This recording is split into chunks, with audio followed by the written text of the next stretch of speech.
C'est déjà le temps de notre dernière présentation, qui a pour titre « Bouger pour deux, l'activité physique, l'allié d'une grossesse en santé ». Donc, elle nous est présentée par Sarah Lambert-Roy, qui est étudiante au doctorat en biochimie à l'Université de Montréal. Elle est passionnée de biologie, elle aime partager ses découvertes et vulgariser la recherche. Elle s'intéresse aussi aux mécanismes moléculaires impliqués dans le développement des pathologies comme la prééclampsie. Donc, désolée, changement de page. Son projet de recherche explore l'impact bénéfique de l'exercice physique sur les complications gestationnelles. Accueillez-la avec beaucoup d'applaudissements.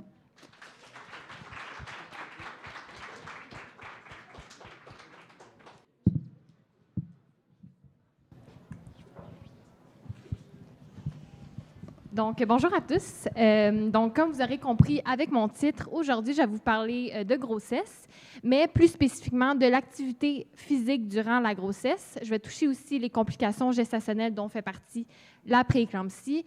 Et puis, je vais vous parler aussi de la prise de masse grasse durant la grossesse qui, vous allez voir un petit peu plus tard, est normale et essentielle durant la grossesse. Donc, voici Zara, qui est maintenant rendue enceinte. Je ne vais rien vous apprendre en vous disant que la grossesse, c'est un stress important pour la femme, pour l'individu enceinte. Donc, on va avoir des changements qui vont être majeurs, qui vont se produire durant la grossesse. Donc, on peut penser aux changements cardiovasculaires. Donc, on va avoir une augmentation du volume sanguin pour venir favoriser le bon développement des nouveaux organes qui se créent, donc le placenta, le fœtus. On va avoir aussi des changements psychologiques, donc certains individus qui vont ressentir du stress, de l'anxiété face à la grossesse. Des changements endocriniens, donc on peut avoir une augmentation, en fait, on a une augmentation de l'estrogène et de la progestérone pour le développement du fœtus. Et on a aussi des changements métaboliques, donc une prise de masse grasse durant la grossesse. Donc, la grossesse est une épreuve physiologique importante qui peut révéler les vulnérabilités du corps, c'est-à-dire que les individus qui ont des conditions sous-jacentes pathologiques, connues ou inconnues, peuvent faire en sorte que ces individus-là vont être plus à risque de développer des complications gestationnelles. Donc, moi, je vais vous parler un petit peu plus spécifiquement de la prééclampsie. Donc, la prééclampsie, c'est une complication hypertensive gestationnelle, c'est-à-dire qu'il va y avoir une augmentation de la pression artérielle. Donc, durant la grossesse, on va avoir une pression artérielle élevée. Et on va avoir aussi l'atteinte à un ou plusieurs organes qui peut se manifester par des protéines dans les urines qu'on appelle protéinurie, donc une atteinte au niveau des reins, maux de tête, de l'éodème, une atteinte au niveau du foie. Donc, vraiment plusieurs possibilités pour que ça soit considéré une prééclampsie. Et tout ça doit être présent après 20 semaines de grossesse. Donc, il y a plusieurs facteurs de risque pour la prééclampsie. Donc, on a le diabète, que ce soit le diabète de type 2, qui est un type de diabète qui survient avant la grossesse. L'âge maternel avancé, donc au Canada, l'âge maternel avancé, c'est plus de 35 ans. L'hypertension chronique, c'est-à-dire une pression artérielle qui va être élevée avant 20 semaines de grossesse. L'inactivité, donc des personnes qui ont un mode de vie moins actif, plus sédentaire, vont être plus à risque de développer la prééclampsie. Et la diète aussi peut jouer un rôle dans le développement de la prééclampsie. Donc, au niveau de la prévalence, c'est 6 à 8 % des grossesses qui vont être atteintes de la prééclampsie au Canada.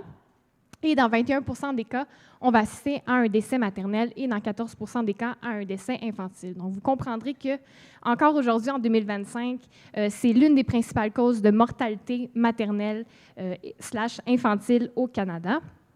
Et malheureusement, il n'y a aucun traitement pour la prééclampsie.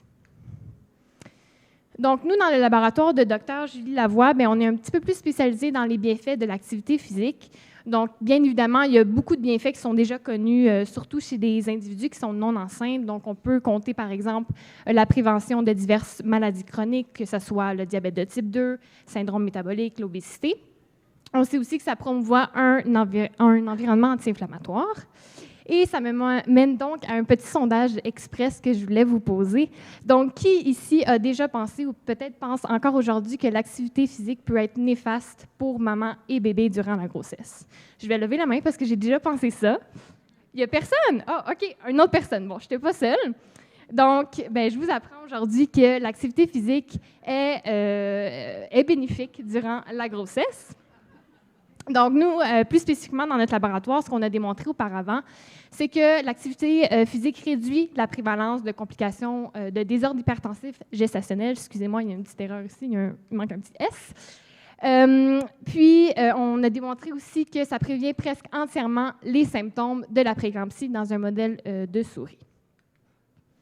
Donc, selon l'American College of Obstetrics and Gynecology, il est recommandé chez les femmes enceintes de pratiquer 150 minutes d'activité physique par semaine d'une intensité modérée. Donc, on sait que la grossesse peut apporter son lot de difficultés. On sait que pendant le premier trimestre, on peut avoir des nausées.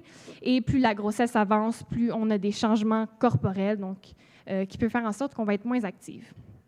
Donc, bien évidemment, des petits gestes peuvent vraiment faire la différence, que ce soit de stationner sa voiture un peu plus loin à l'épicerie pour marcher un petit peu plus ou utiliser des transports actifs pour se rendre au travail. Ça peut vraiment faire la différence.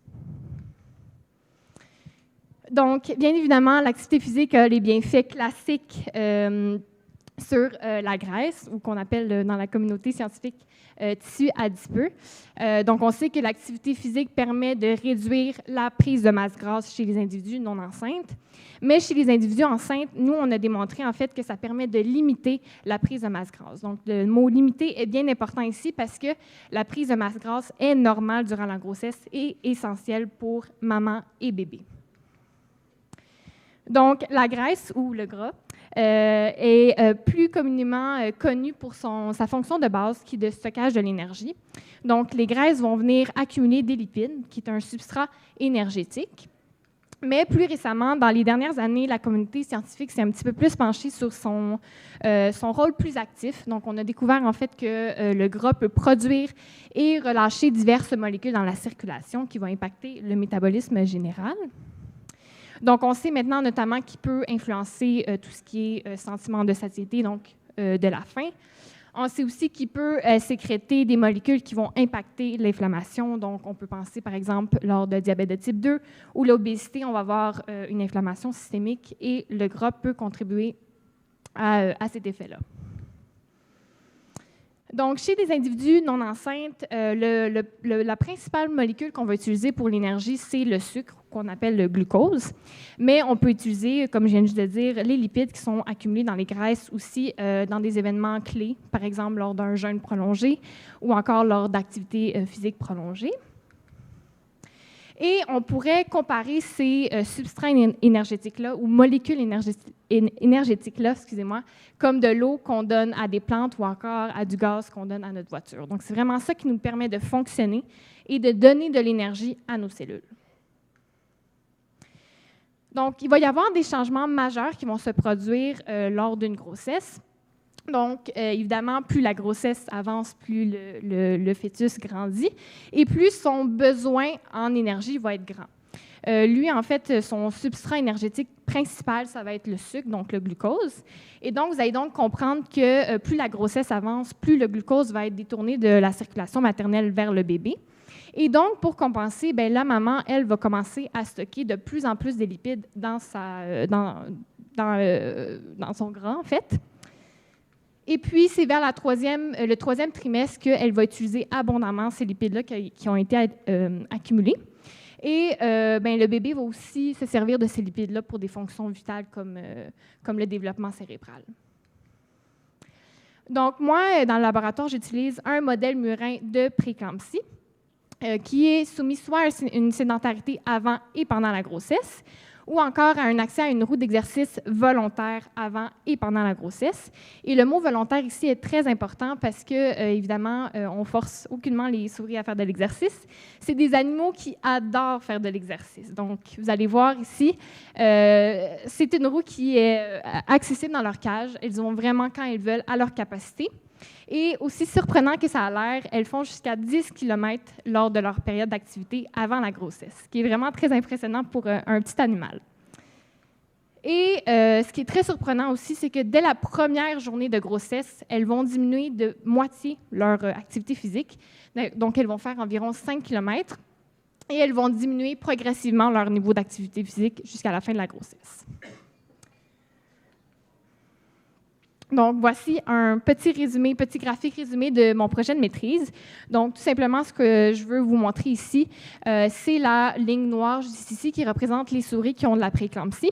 Et ce qu'on a remarqué, en fait, c'est qu'à la fin de la grossesse, les souris avec prééclampsie ont moins de masse grasse comparativement aux souris avec grossesse normale, qui est la ligne grise. Donc, ici, ça peut avoir l'air positif, mais comme je vous ai dit un petit peu plus tôt, la prise de masse grasse est normale et essentielle durant la grossesse. Donc, on pense en fait qu'une altération au niveau du métabolisme énergétique pourrait contribuer au développement de la prééclampsie. Donc, avec mon projet de doctorat, ce qu'on veut faire, c'est comprendre la gestion et l'utilisation de substrats énergétiques, donc le glucose et les lipides. Et tout ça dans un but d'étudier les mécanismes moléculaires qui pourraient expliquer l'altération du métabolisme énergétique dans la prééclampsie, dans un but ultime de trouver des marqueurs moléculaires qui permettront de détecter avant 20 semaines de grossesse la prééclampsie. En fait, on pense que le gras, c'est comme une petite pépite d'or qui va vraiment nous permettre d'aller chercher facilement, de façon non invasive, un petit échantillon et qui va nous permettre en fait de dépister, peut-être même de traiter la prééclampsie. Donc, j'aimerais remercier tout mon laboratoire et tout le monde qui sont présents aujourd'hui ici à cet événement.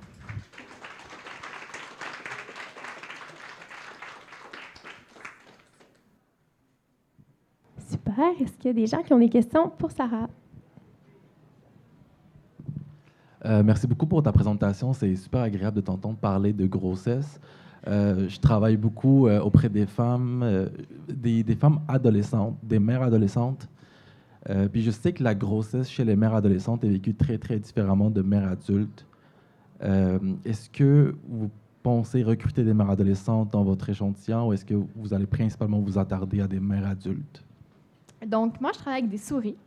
Donc,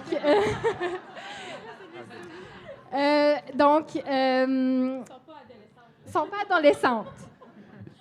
Donc, pour répondre à la question, non.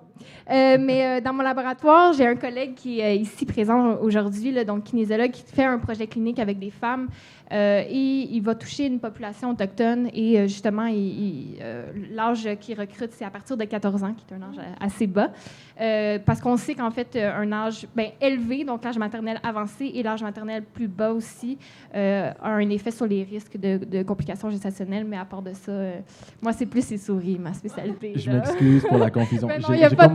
J'ai manqué toute la partie souris. Bien correct.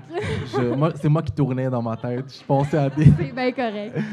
Bon, en tout cas, merci beaucoup encore. Ça fait plaisir.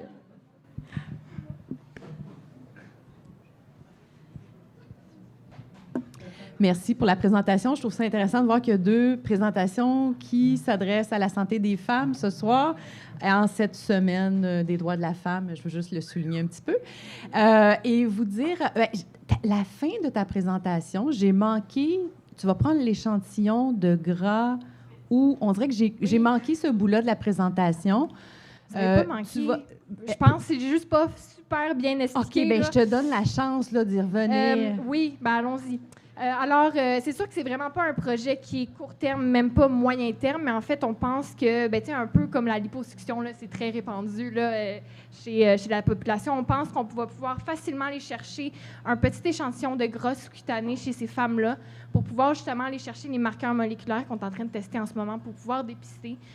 Parce que, tu sais, évidemment, on sait que classiquement, la prééclampsie, ça atteint tout ce qui est le système vasculaire et autres. Mais, tu sais, c'est un petit peu plus dur d'aller chercher un échantillon de vaisseau sanguin. Fait on pense que le gras, ça va être un petit peu plus facile, puis on va vraiment pouvoir aller, justement, dépister, puis peut-être même traiter la prééclampsie. C'est comme, donc, si le type de gras que tu vas retrouver chez certaines femmes va avoir des caractéristiques différentes qui vont être prédictives d'une prééclampsie, mais là, des souris pour commencer. Mais le gras des souris enceintes va te permettre de trouver s'il y a des marqueurs dans le gras que tu vas prélever. Oui, exactement. Puis nous, en fait, moi, plus spécifiquement, je regarde 2 types de gras. Donc, le gras sous-cutané, comme j'ai parlé, et le gras viscéral qui est comme plus profond, on veut dire. Puis on sait en fait que ces deux types de gras-là ont des fonctions très différentes. On sait que le gras viscéral, qui est beaucoup présent avec l'obésité, est beaucoup plus actif, beaucoup plus inflammatoire et contribue activement au développement de maladies. Donc, on veut vraiment regarder au niveau de ces deux types de gras-là et venir voir justement là, si ça peut contribuer. Ouais. Allô, merci pour ta présentation. Dans ton dernier graphique, si je l'ai bien compris, tu avais des souris avec préclampsie. Oui. Comment est-ce que vous provoquez la préclampsie chez les souris? C'est une bonne question. En fait, c'est des souris qui sont doubles transgéniques. Là, mon Dieu Seigneur, je vais rentrer dans une conversation qui va être vraiment très scientifique. Là, moi, je comprends, mais peut-être OK, pas. es-tu en biologie, mettons? Oui. OK, parfait. Donc, est-ce que tu connais le système rénine-angiotensine? Oui. Parfait.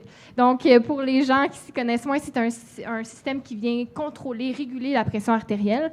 Et nous, on a, on pourrait dire, implanté 2 gènes humains de ce système rénine-angiotensine-là et qui fait en sorte qu'elles ont une pression artérielle qui est élevée. OK. Ouais. Merci. Je m'excuse, j'ai essayé de faire le plus simple Non, possible. c'est ça. Je m'en doutais un peu.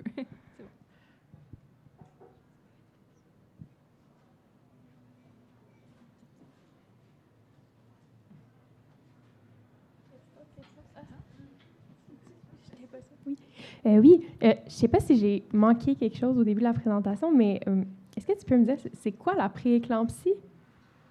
On va y revenir.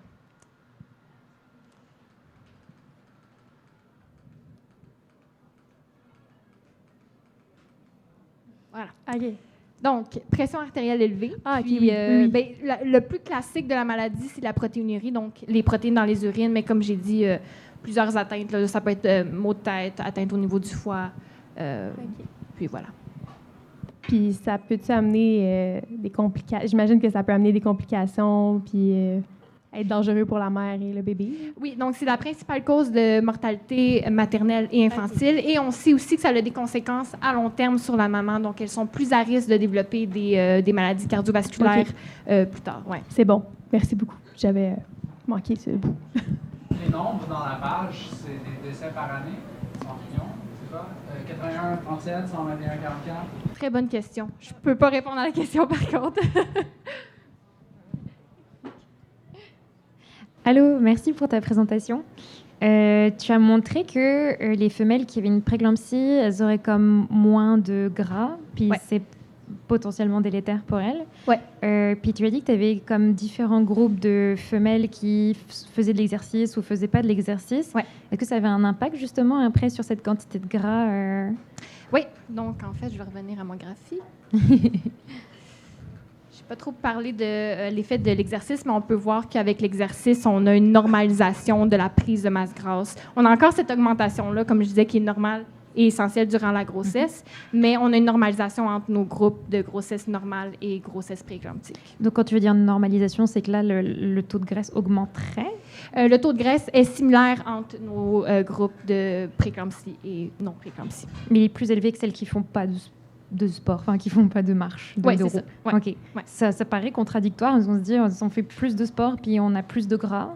Ah non, excuse-moi. Ben, quand OK. elles font du sport, elles ont moins de gras. Elles ont quand même cette accumulation-là, mais moins prononcée que chez les femelles qui sont sédentaires. D'accord. OK. Merci.